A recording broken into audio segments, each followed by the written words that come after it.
महादेव जी कहते हैं खाने की वस्तु नहीं, उसने अमर कथा चोरी से सुनी है, मैं उसे मृत्यु दंड देकर रहूंगा। वेदव्यास जी कहते सही नाम है आपका, भोले भंडारी। महादेव जी कहते क्यों? बोले क्योंकि अगर उसने अमर कथा सुन ली वो तो अमर हो गया, आप उसे मार ही नहीं सकते। और मान लीजिए आप सर्वशक्तिमान महाकाल है, आप उसे मार दे तो आपकी अमर कथा झूठी हो गई। इसीलिए कहते हैं क्रोध नहीं करना चाहिए, क्रोध में सोचने समझने की शक्ति चली जाती है। लेकिन ये कहने की बात है, क्रोध आजकल लोगों से कंट्रोल होता नहीं है। तो मैं आपको एक हल देती हूं, कोशिश करिएगा, करके देखिए, असर किया तो बहुत अच्छी बात है, नहीं किया तो ऐसे इतने सालों से तो क्रोध कर ही रहे हैं। कहते हैं क्रोध कब आता है? जब सामने आपके कोई व्यक्ति आपसे ऐसी बातें कह रहा है जो आपको अच्छी नहीं लग रही है, तो तब क्या करना? तब राधे नाम का उच्चारण करना। किस नाम का? लेकिन मन में नहीं, जोर जोर से। अब मान लीजिए सामने आपके व्यक्ति खड़ा है, अब आपको बहुत सी बातें कह रहा है, ऐसा है वैसा है, आप क्या करोगे? ऐसे एक दो बार कहने से क्रोध नहीं जाता। राधे राधे राधे राधे राधे राधे राधे, जब तक क्रोध चला ना जाए तब तक कहते रहो। कह कर दिखाओ, चलो कैसे करोगे?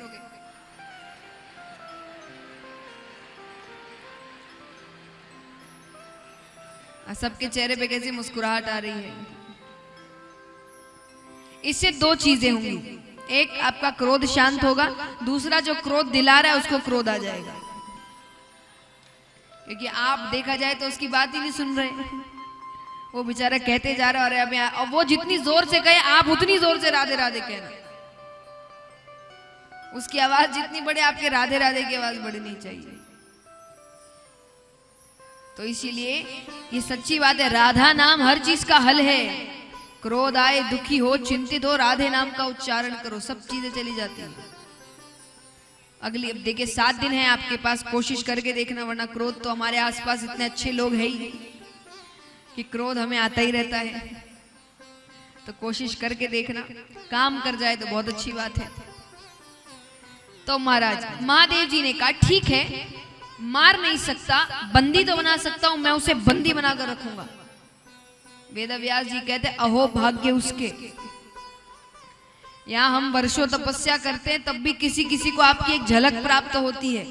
यहाँ उसने पता नहीं कौन से पुण्य किए हैं कि वो जन्म लेते ही आपकी छत्र छाया में रहेगा। महादेव जी ने कहा जो भी आप समझे। तो मैं, एक बच्चे को जन्म लेने में कितना समय लगता है? 9 महीने। महादेव जी ने कहा मैं थोड़ा समय आपको आपके बच्चे के साथ भी देता हूं। मैं 1 वर्ष की समाधि लेकर बैठ रहा हूं यहीं पर, 1 वर्ष बाद मैं उस बच्चे को लेकर चला जाऊंगा। शुक बालक गर्भ के अंदर सारी बातें सुन रहा है।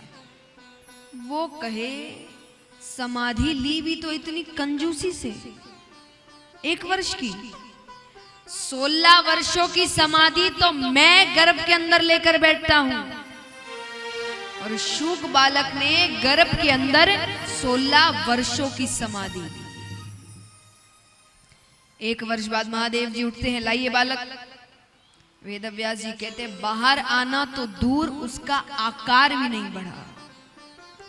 मेरी पत्नी को बहुत तकलीफ हो रही है, क्या पता वो आपके डर से बाहर नहीं आ रहा है, आप उसको माफ कर दीजिए।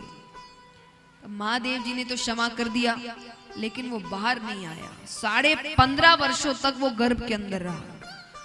अब यहाँ पर उनकी पत्नी को बहुत तकलीफ होने लगती है। तब विष्णु भगवान नीचे आते हैं और वो गर्भ के बाहर से बातें कर रहे हैं। भगवान कहते अरे तुम बाहर आ जाओ, ये दुनिया बहुत सुंदर है। वो शुक बालक कहे इसीलिए तो नहीं आना, ये दुनिया इतनी सुंदर है कि यहां आने के बाद जीव आपको भूल जाता है, आपको मानने से इनकार कर देता है। अरे भगवान कहते पर तुम अंदर नहीं रह सकते, उनकी पत्नी को तकलीफ हो रही है। तो उसने कहा तो आप एक काम करिए, आप अपनी मोह माया रोक दीजिए। मुझ पर नहीं पड़ेगी तो मैं संसार से प्रेम नहीं करूंगा। भगवान कहते मोह माया नहीं रुक सकती, तो बोले मैं अंदर ही ठीक हूं।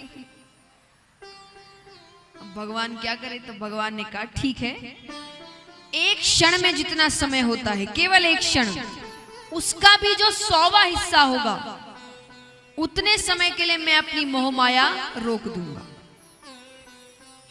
शुभ बालक कहते हैं कि ठीक है, पर जब मैं कहूं तभी रोकिएगा। उसने गर्भ के अंदर सब तैयारी कर ली बाहर निकलने की, और जैसे यहां पर भगवान अपनी मोह माया रोकते हैं कि गर्भ के अंदर से साक्षात श्री सुखदेव मुनि महाराज प्रकट होते हैं।